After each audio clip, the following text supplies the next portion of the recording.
Nous avons fait appel aux Marseillais et ce fut touchant.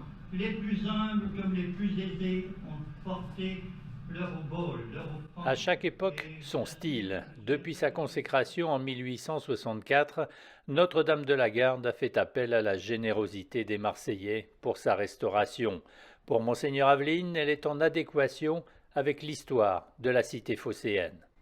Cette statue, ce lieu, il est emblématique de Marseille parce que voilà, c'est un lieu où tout le monde peut monter, où ça signifie l'accueil. Et puis le geste même de la statue signifie l'accueil.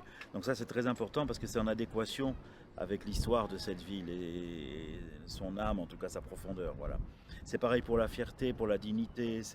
Quand on arrive à Marseille, souvent on arrive avec une histoire déjà qui a connu la souffrance et tout ça. Et cette statue, elle vous remet debout, si je puis dire. Les gens le savent ici, on monte quand on a un truc heureux dans la vie ou quand on a un truc malheureux.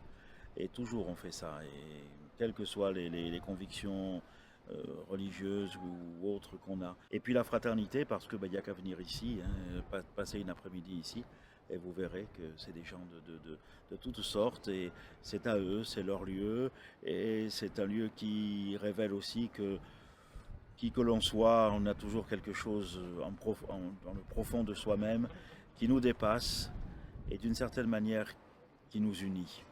Et c'est ça qu'exprime ce lieu et cette statue. C'est pour ça que l'accueil, la fierté et la fraternité, ça dit le lien entre Marseille et Notre-Dame de la Garde. Alors il ne reste plus qu'à agir.